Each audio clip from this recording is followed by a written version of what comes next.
Perfectly fine. Yeah, it's all good. We are live. Barn burner, a great game. Thursday night football, Yanni. Washington football team and the New York Giants. It's about going how we thought, right? I mean, Mahomes and Lamar, Heineke versus Daniel Jones. We got the same thing on Thursday night as we'll have this weekend, right? It's 100% the same quality of football. I mean, and right before I hit go live here, I was saying, hey, Heineke, I don't hate Heineke. Like, I prefer him over Daniel Jones. I don't hate what Washington's doing overall. It's about where we thought this game would be. Maybe a few more points, 14-10 here at halftime, but nothing that we didn't expect. I'd guess right around Washington by 3 at halftime, Washington by 4 at halftime. It's about how I thought. Two shitty teams. I mean, you nailed it. This is what it is. It's JV football compared to some of the better teams in the league. But I mean, honestly, both teams are playing okay. There have been a lot of mistakes or sloppy play other than a couple penalties. So, it is what it is. But you're right. I think you mentioned it. I think Taylor Heineke is ahead of Daniel Jones as far as the NFL echelon of quarterbacks, which is crazy to say. I definitely think that Daniel Jones has one play in his repertoire of plays in his arsenal, and it's just run the ball downfield. And one got called back. It wasn't even a holding call. Really, he should have 2 touchdowns right now, which is wild. For anybody that hit a prop bet TD, Daniel Jones anytime TD was plus 550. Two touchdowns or more had to be something absurd, but He's probably not going to get there. So we're looking at 14-10 right now. We have total yards just about even, 187, 186. The Giants had the lead in there for the most part in the first half. Although I like what the Washington football team did, I guess, more overall. 6.4 yards per player for the Giants, 5.3 for Washington. Any other thoughts? Scary Terry, pretty solid first half, 6 catches, right? Yeah, 6 catches, 60 yards. Yeah, I mean, I think that you can be optimistic about what Washington's doing. You can also say that they're doing it against a not so great defense. But I mean, they look solid on offense, not spectacular by any means. But like you said, McLaurin gets his, Gibson can run the football a little bit, and Heineke's taking care of the football. So, I mean, they're doing, I think, what most people thought they would do tonight. On the Giants side, that offense just doesn't click. And I know a lot of it, you heard Troy Aikman talking about the offensive line, but it's like, man, Daniel Jones and Golladay not in sync at all. No. Galladay's been open. He's missed them. They just don't look like they have a connection out there. And I mean, maybe that'll change as the season goes on, but at least as of right now, it's not happening there. And I think the most, to me, interesting thing as we look at the rest of the season, and I know obviously we want to talk about this game and maybe some second half bets, but I think the one thing for this season that's interesting is we see that Washington's defensive line can be dominant as everybody expected. I don't know about the back 7 of that football team, though. When you look at the linebacking core, you look at they struggle to get off the field on third down, which, with a pass rush, you got to be a little surprised at that. But I don't know. I mean, I don't love the back 7 there. And I think we talked about it on your podcast, actually, that we did. Yep. Yeah. Was it a product of playing the Cowboys without not so hot quarterbacks? Yeah, Carson Wentz twice. Yeah, playing some not so hot quarterbacks. They have that front 4, the back 7. I'm not so sure about it. I'm trying to take a look at prop bets right now. DraftKings was really good about having prop bets up at halftime last week. I'm not seeing anything, but over under in this game right now, live 44, which means over under of 20 in the second half. Washington favored by 4.5 in the game. So favored by a half point in the second half. My lean initially is Washington in the second half, Washington by 4.5. I might even take a look at an alt spread and tell me what you're thinking too, because I think that Washington right now looks like that better team, is the better team, although I know that we just kind of shit on their back 7. But the Giants are just doing Daniel Jones run plays, and I'm sure they'll hit Sterling Shepard every now and then. Daniel Jones, 8 of 11 for 65 yards, could be worse. He doesn't have any turnovers. That leads me to, I think, the point that we want to bring up. He's due for a turnover at some point, right? Giants are due for a turnover. You would think so, but the one stat, and I actually didn't know until I saw it posted. He's 4-0 against the Redskins. He's 4-0 against Washington. I don't know. You would think he's due. Really? He's a turnover machine, but he's never lost to Washington. So take it for what it's worth. Yeah, sometimes players, certain teams, they just seem to be able to compete against, whether it's a matchup or whether it's mental, who knows. But man. I think you're right, though. I think, first of all, we talked about how difficult it was to truly bet this game with an edge. I mean, I think we have some lunch money bets out there just to try and make this game a little more entertaining. But it's kind of the same thing for the second half. I'm with you. I mean, I think if you ask me, I mean, you can get a third quarter bet of Washington minus a half point at plus 125. I mean, I don't know. It's tough to say with these teams. Again, I think you're really just kind of flipping a coin at this point with these guys. But I agree with you. I think if anything, you have to look and say Washington overall is a better team. And I mean, I think if you're truly trying to find an edge, first of all, good luck. But I think if you're trying to find an edge, I mean, I think that's it. I think you nailed it. I think that's it. I mean, don't bet too hard into this game. We have some lunch money, like you said, on Heineke over rush yards. What's he at? 2 right now? That's why you don't put too much, or 4. 4 yards is up to right now. So if you could, split off a 17-yarder, then that'd be nice. But yeah, don't go too hard. I'm going to put football team second half as the bet. I don't hate that. I actually like that third quarter bet. Who gets the ball? I'm curious who gets the ball. New York does get the ball, but it doesn't matter because they'll probably go 3 and out. So Washington football team second half, it's minus a half point, so minus 4.5 in the game because they're up 4 by right now. So that's what I'm going to put up there. Maybe there's some prop bets I saw, and then we'll move on to some more week 2 chatter. But I saw prop bets. Daniel Jones, 202.5 pass yards. He's at 65 right now. Really no opinion on that one. I would say that he will push it, but actually take a look at pass attempts. Pass attempts, actually, I'm going to pull up right now. Pass attempts, Daniel Jones, 30.5 pass attempts. He's 11. That would be 19 second half. Taylor Heineke, 37. I actually kind of like the under 37.5 for Heineke pass attempts. That's juiced at minus 135. He's currently at 17 for 21. Yeah, I mean, tough to say because game script, we don't know if they can get up and maybe run the That's football. why it's a crapshoot. Yeah. I mean, I think to your point, I would really with all of this, I would go under. Now, that being said, I took the Giants team total for that lunch money under 19.5, and that, that's going to be dicey here. Basically, I need them. I don't hate it.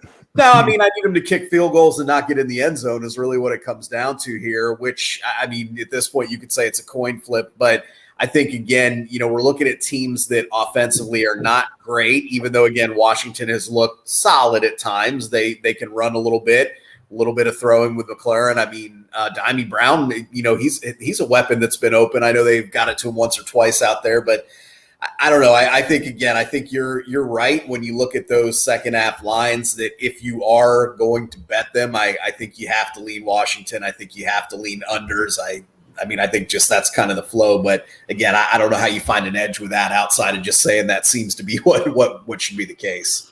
I agree. I don't think you can really find an edge here. Just say, who do you think is the better team? Go from there, and then you move on. It's not like someone's up by 21-10, and you know that Jones would be throwing. And I mean, he could be throwing, but he could also just be running the ball downfield for more touchdowns that get called back for holds. So that's what we'll put up there. Football team, second half by a half point. We can move on to week 2, and we'll have a podcast coming out tomorrow morning. We discuss 4 or 5 games at length, and we have plenty of bets. I'm going to list some of our bets on the scroll at the bottom. I'm not going to give everything away. I know you have an article coming out with some player props. We hit some player props. I mean, week 2 looks like a really entertaining slate coming up. Sunday Night Football is better than Thursday Night Football, the Chiefs and the Ravens. Obviously, we both like the Chiefs. I know that. And I booked that minus 3.5. Their team total, I didn't book yet, but we both like that team total. What was it? 29.5, 28.5. I think that's what we're thinking. 28.5, I think, if I'm not mistaken. Yeah. 28.5. We think that it sets up really well. It sets up just like it did last week then last year in week 3, it was Chiefs and Ravens and it was 34-20 final. I think it sets up the same way. I think it just is there for the taking for the Chiefs. If the Ravens go down, good luck. Yeah, I think you're right. We talked about it, and really how that game starts out is going to be big. I mean, if the Ravens can get up, I think they'll have a shot. But if they don't, if they find themselves behind, I mean, that's kind of been the Ravens' MO. When they get behind, they're done. Toast. So unless they can get out to an early start, which they can, I mean, they're capable of doing that. But I think overall, like you said, this literally could be a carbon copy of last year. And I mean, I know Harbaugh, they'll make some adjustments. They'll figure a few things out there, but I think really they're undermanned in this game. And I mean, could Lamar pull a rabbit out of the hat? Of course, he's got that ability, but I just don't like this matchup for them at all. I think that you've got to look at this. And to me, this isn't even normally if you're laying points on the road or you're laying, especially with a hook or 4 points like it is right now, you normally would look at that and say that's a sucker bet, but I do not think that's the case in this game at all. I think these are two good teams playing in prime time. One team much, much better and matches up much better. So I think you got to roll with the Chiefs there. Totally agree. Sometimes you go in knowing that it sounds square and it looks square. I don't think it's square at all. I know that it's prime time and that they have home field, but the Chiefs, I think, are just a better team and they just match up that well. There's been some line movement too. We talked last time. I mean, Pittsburgh's up to some books a 6.5 point favorite now against Vegas. I don't know if we talked last night, but I know that we were chatting about it at some point. I think it sets up well for Pittsburgh. I liked it at 5.5. Don't believe I booked it. I don't believe I've got a lot of outstanding bets, but I don't think I have anything on Pittsburgh. We always hear about Gruden doesn't like traveling. You're on a short week. You're going into Pittsburgh. That Pittsburgh defense is very solid. The offense, we'll see what they can do at home. That line is moved.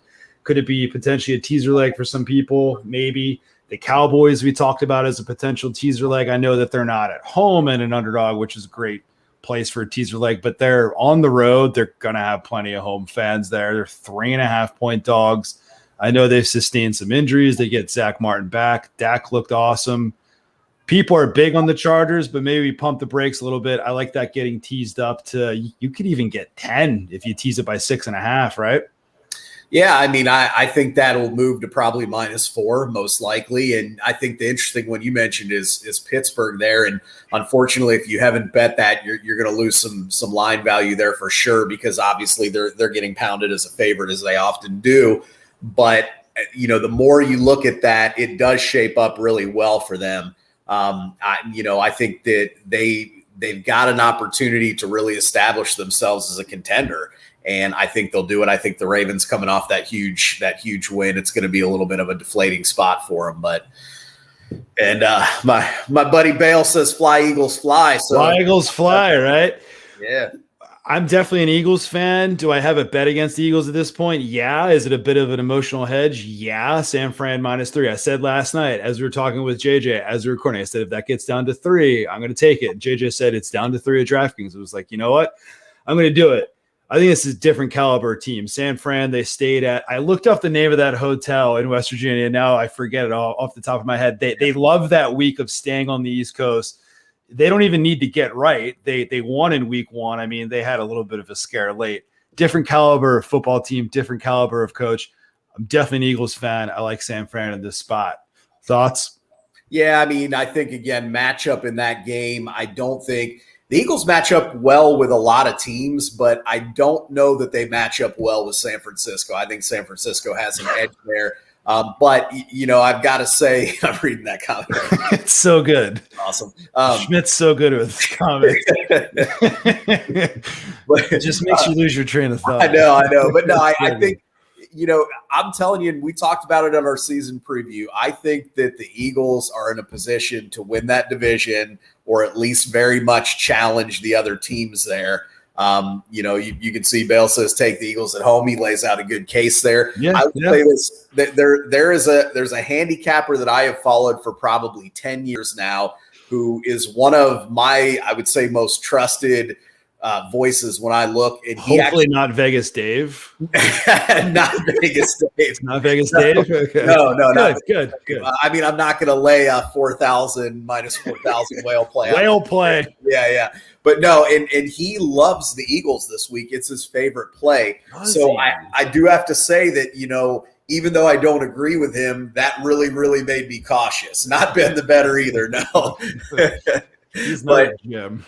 But, I mean, I think that's encouraging, though. If you're an Eagles fan, I think you have to be encouraged with what Jalen Hurts is doing out there. I mean, you got a small glimpse of what Devontae Smith can do out there at wide receiver.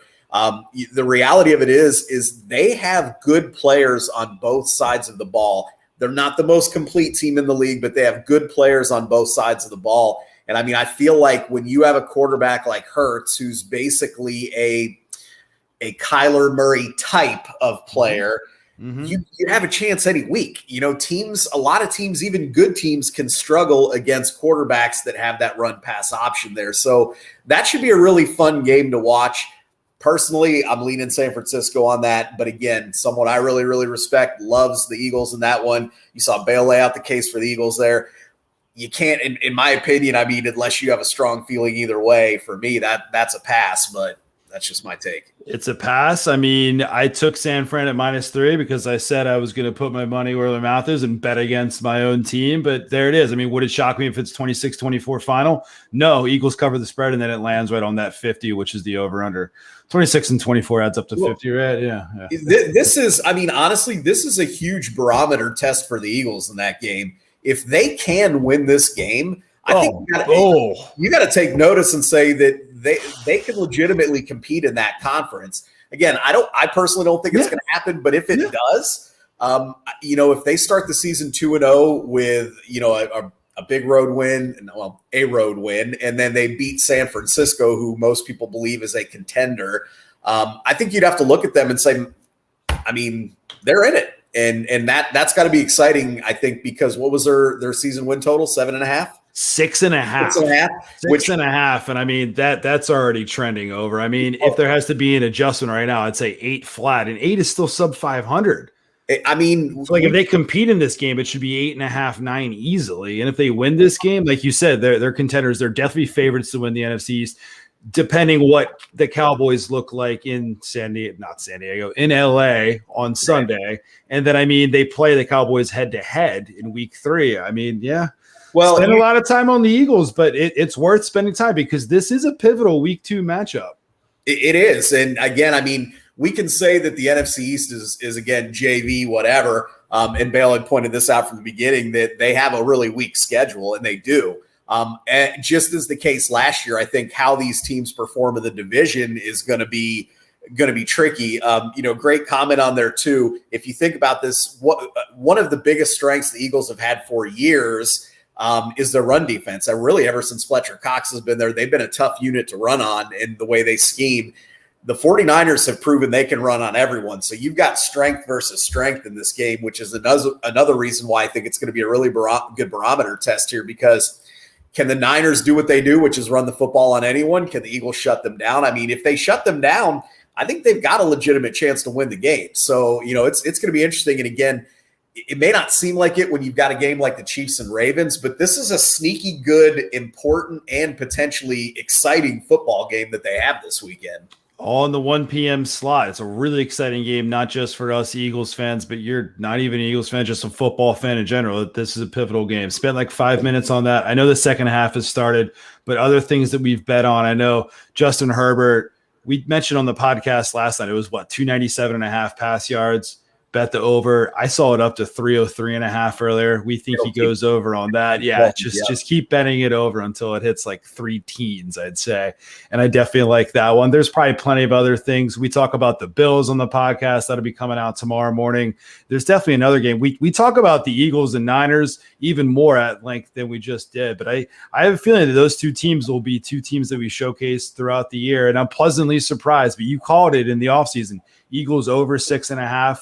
Great bet. I mean, it's not a great bet yet. Like, could Hurts get hurt? Yeah, sure. But it looks really solid after 1 week. And if I know it's only 1 week, but here it is. And we said 9-8, 10-7, and that's possible. And Bale's right. Mostert's out. I mean, obviously that does not help the 49ers. I mean, I think they've been a team that can plug anybody into that. They just plug guys in, but he's a speedster, and that does hurt. Like, how much is he worth? He's not worth a whole point in my mind, but he's worth a little bit. I mean, half point, a quarter of a point, but that's a loss. It's something that's not going to help the Niners, especially on the road, that they can't just expect him to speed off for a 70-yard touchdown. He's not there. So Good stuff. Good little Eagles discussion there. So maybe next Thursday we'll showcase the Bills if it's a shitty Thursday night game. So who's on next Thursday night, actually? Oh, next Thursday is – I have no idea. It's too early in the season for me to memorize who's on Thursday night. I know the Eagles have the Bucks in week 5, I want to say, on Thursday night. but next week's got to be something better than this. Yeah, they haven't hyped it up on the game yet, which they usually do. Which is a little bit shocking. Yeah, let's see. I can tell you, I'm pulling it up right now. Next Thursday is.